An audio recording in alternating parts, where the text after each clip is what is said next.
Hello students, welcome to the CBSE Chemistry Lecture Series.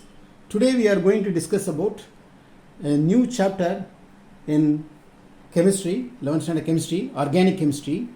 In that organic chemistry, the topic is IUPAC Nomenclature.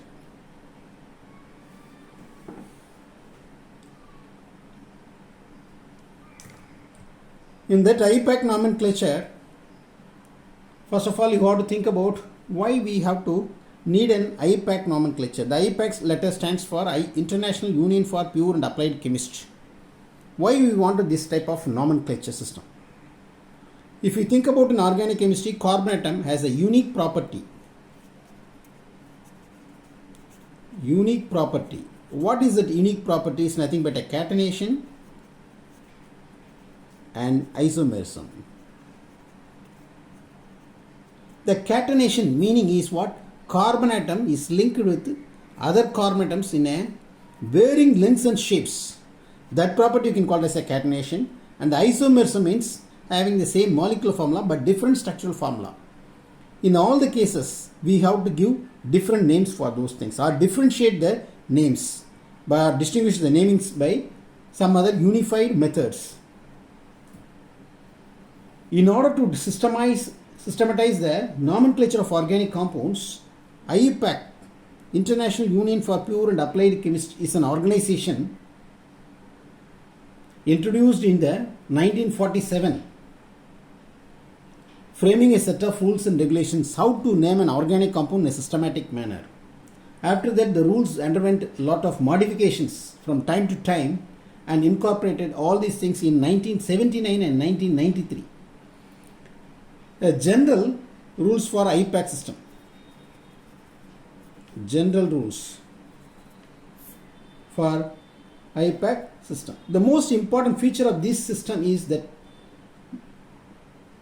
any given molecular structure has only one IUPAC name. For example, any molecular structures, CH3 is as uniquely or having only one IUPAC name, that is called ethane. And vice versa. What is the meaning of this case? Any name, IUPAC name, will have the only one molecular structure. That is the purpose of what? Giving the IUPAC name for this case. So the IUPAC system, we have to know that how we are naming an organic compound in a systematic manner. That means we have to remember these three letters. P or S. What is that P or S? The letter R stands for root word and P stands for prefix and S stands for suffix. So these three is very important for naming an organic compound in a systematic manner. Normally the R letter, root word, or we can say sometimes parent name. That parent name is nothing but number of carbon atoms in a different or maximum number of longest carbon chain. For that only we have to give the root word, or you can say parent name. Yes, the root word or parent name. How we are giving the root or finding out the root name or root word or parent name? It depends on number of carbon atoms in an organic compound. If it is only one carbon atom, meth. If it is a 2 carbon atom, eth. If it is a 3 carbon atom, prop. If it is a 4 carbon atom, bute. So these 4 are derived from the Latin names meth, eth, prop. So after that, in the Latin words, the 5 represents penta. So that is why what? If it is a 5 carbon atoms, you want to say it's a pent. If it is 6 carbon atoms, it's a hex. If it is a 7, hept. If it is a 8, oct. If it is a 9, non. If it is a 10, decade. If it is a 11, undec. If it is a 12, if it is a dodec. It goes on. So everything organic compounds having the parent name or root word means it always denotes the number of carbon atoms in a longest carbon chain. The another word we can call as what? Prefix and suffix. The word prefix and suffix. The prefix and suffix we will discuss one by one. First we will take a suffix. The suffix broadly classified as two things. One is a primary suffix. Another one is a secondary suffix. What is the primary suffix and what is the secondary suffix? We will discuss one by one. The primary suffix always added to the root word whether the carbon chain is saturated or unsaturated. This primary means what? It represents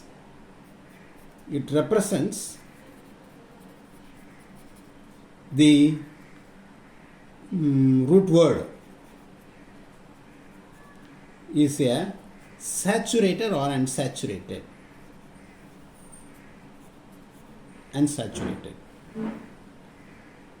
Always you have to think about here. Suppose if the organic compound is having a carbon-carbon single bond, means the suffix is what? A and E. If it is a double bond, then you have to say E and E. If it is a carbon-carbon triple bond, then you have to say Y and E. These are all called a primary suffix. Suppose this is one case. In that case, we are having a carbon-carbon double bond 2 times. Then you have to say diene. If it is a 3 times, triene. Similarly, you can forward having a carbon-carbon triple bond 2 times. How can you say this case? Di, Y and E. These are all called primary suffix. Then what is the secondary suffix? The secondary suffix denotes in the form of what? Functional groups. Functional groups like you can think about alcohols. Functional group is OH and the suffix is what? OL. If it is a ketones, then it is what? ONE. Suffix ending with ONE. Say I will give an example for this case. How can you name for this type of compound?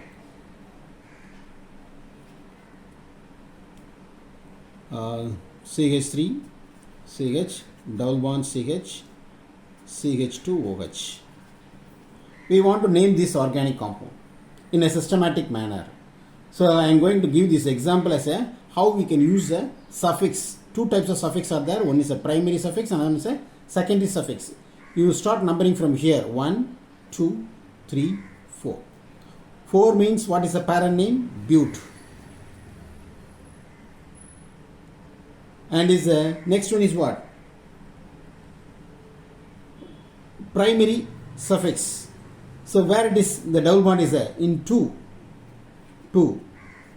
En. And that functional group is in the first carbon atoms.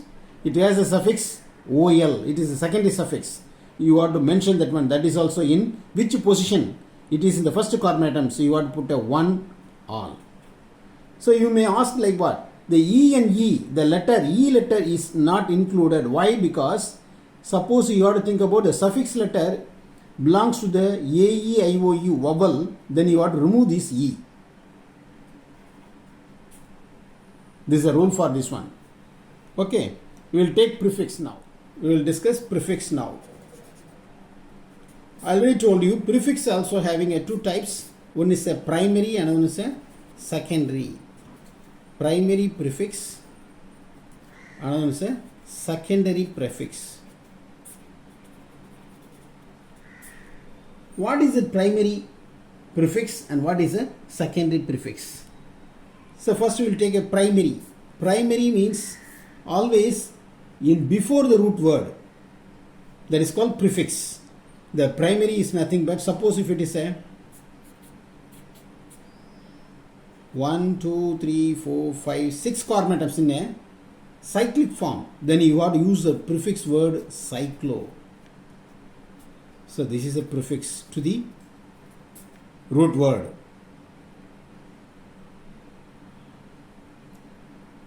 Okay. Then what is a secondary prefix?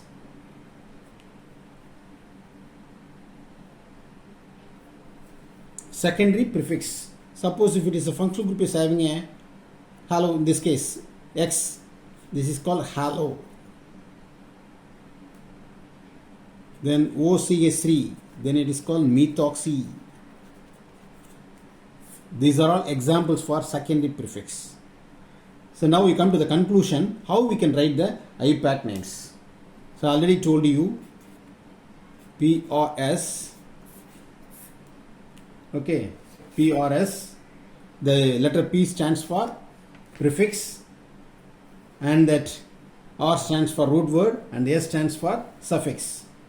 So it should be a like this one. First one, secondary prefix plus primary prefix plus the root word. This is a base, followed by we are having a primary suffix plus secondary suffix. This is a method of writing the organic compounds. In this way only you have to use the or write the organic compound in this manner. So I will give an example for this case.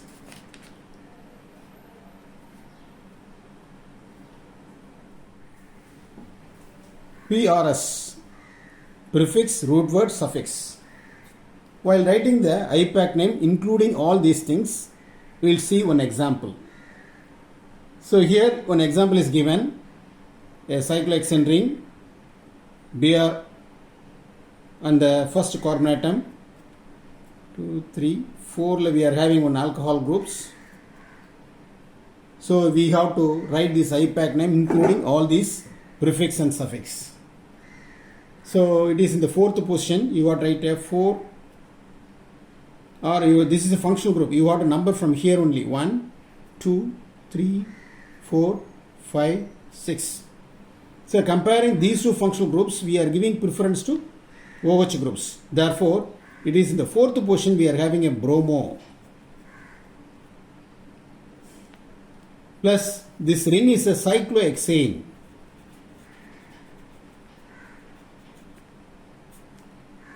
And the letter E is replaced by what is it for functional group? OL. Now you want to see mention the positions. 4-bromo. 4-bromo. This is called what? Secondary prefix. And cyclo. This is called primary prefix. And that root word is a hexane. Hex is a root word denoting 6 carbon atoms. A and E. This is called what? Primary suffix.